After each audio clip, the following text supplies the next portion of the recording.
Jadi kami nggak bisa menyampaikan, ya terpenting bahwa dari keterangan dokter dan dari perawatan-perawatan yang ada bahwa saudara Sony Erata ini ada sakit ya, sakitnya sensitif yang bisa membuat nama baik keluarga juga bisa tercoreng.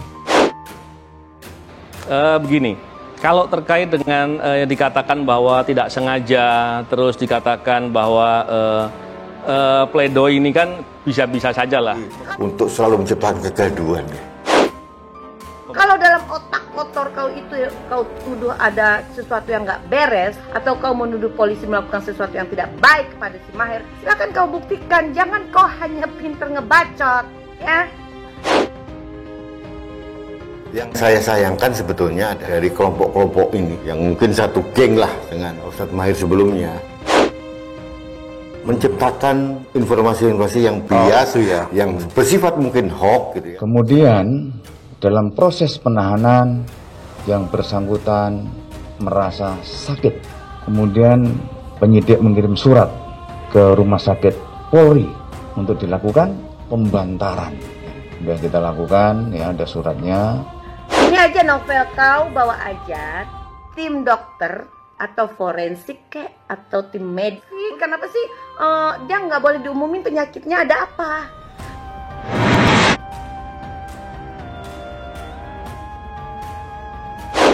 Ya kita kan nggak tahu alasan keluarga atau alasan polisi tidak mau mengumumkan itu, pasti ada sesuatu. Kau akan malu, kau akan malu. Jadi kok ada indikasi penyidik baik, polisi sama saya baik. Itu kenyataannya, ini nggak ada yang maksa. Tidak ada yang maksa, penyidik tidak maksa saya. Ini yang saya rasakan, penyidik polisi baik, kooperatif. Ingat itu Novel, kayak kau udah paling jujur, kau tuh nggak benar, kau nggak baik Novel. Ingat suatu hari nanti Allah Subhanahu Wa Taala akan mengazab kau Novel Baswedan, itu pasti. Dewi Tanjung mengeluarkan pendapatnya terkait dengan pemberitaan tentang Novel Baswedan yang menyindir Polri terkait wafatnya Ustadz Maher At-Twailibi.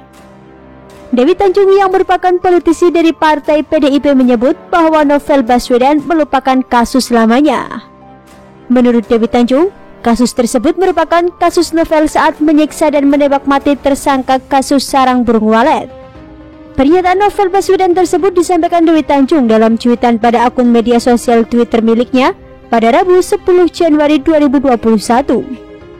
Dewi Tanjung beranggapan bahwa Novel Baswedan terbiasa menyiksa dan akhirnya memicu untuk memberikan tuduhan kepada pihak kepolisian. Karena dia suka menyiksa tersangka, makanya otak si Novel ini kotor, menuduh polisi-polisi lain sama kelakuannya kayak dia. Ujar Dewi Tanjung menambahkan dalam cuitan yang sama. Tanpa disadari, Novel malah membuka aibnya sendiri, pungkas Dewi Tanjung.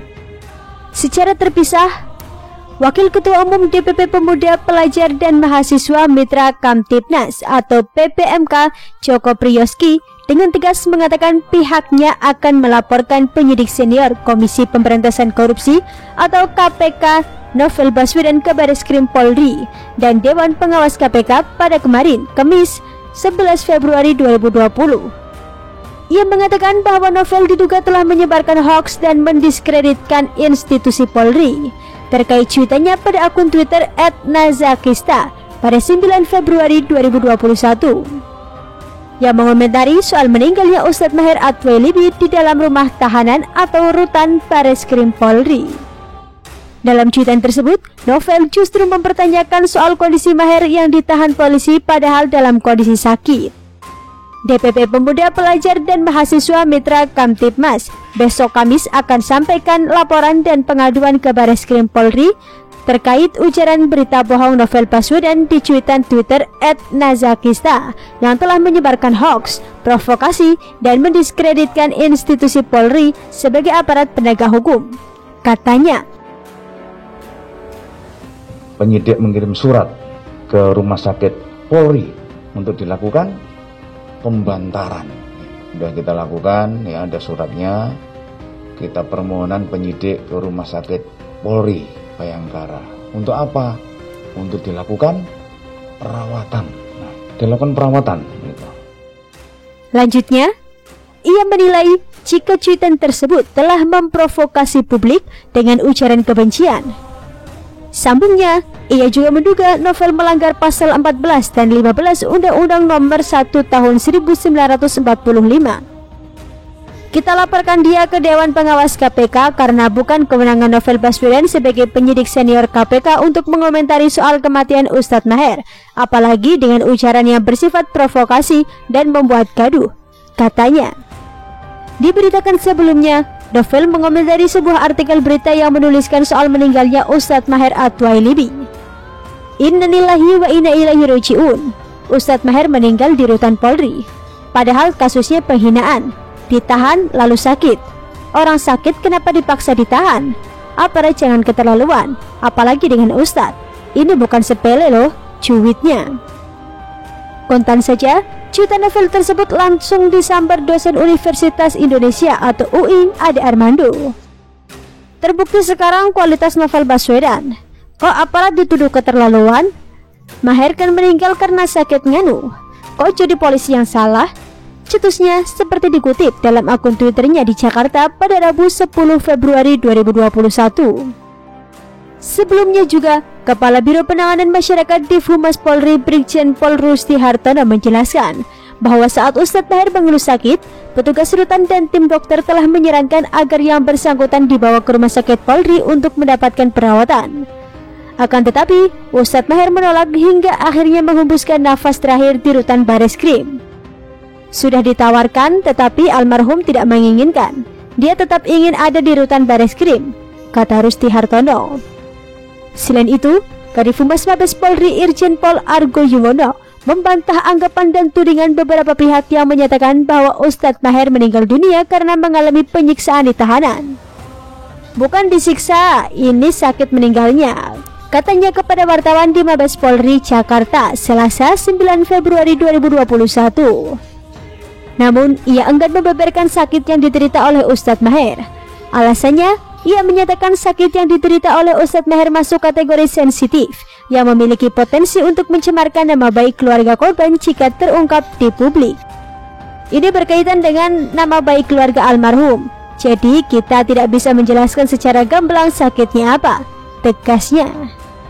Argo Yuwono menjelaskan sakit sensitif tersebut diketahui oleh pihak kepolisian berdasarkan pada keterangan dokter. Yang terpenting dari keterangan dokter dan perawat yang ada bahwa saudara Sony sakitnya sensitif yang bisa membuat nama baiknya tercemar, tutur Argo. Sementara itu, pihak keluarga juga telah membantah anggapan bahwa Ustadz Maher mengalami penyiksaan selama menjalani masa penahanan di rutan Bareskrim Polri. Hal tersebut disampaikan oleh kakak ipar Ustadz Maher, Jamal, usai pemakaman di Pondok Pesantren Tahfidz Darul Quran, Cipondok, Tangerang, Banten, Selasa 9 Februari 2021. Ia menegaskan Ustadz Maher selalu diperlakukan dengan baik oleh pihak kepolisian. Almarhum gak disiksa. Sejauh ini penyidik perlakuannya baik, tegasnya. Penyidik baik, polisi sama saya baik. Itu kenyataannya. Ini nggak ada yang maksa. Tidak ada yang maksa. Penyidik tidak maksa saya. Ini yang saya rasakan. Penyidik polisi baik, kooperatif. Saya secara gentleman, saya secara kesatria, saya memohon maaf kepada semua lapisan masyarakat kaum muslimin dimanapun berada. Kemudian pihak-pihak pelapor, Ustadz Waluyo, kemudian termasuk kepada Habib Lutfi bin Yahya, saya Maher At-Twailibi meminta maaf yang sebesar-besarnya dari hati, lubuk hati yang paling dalam. Saya meminta maaf jika kata-kata saya selama dalam perjalanan saya berdakwah itu cenderung menyakiti, menyinggung perasaan dan hati saudara-saudari atau masyarakat dimanapun berada.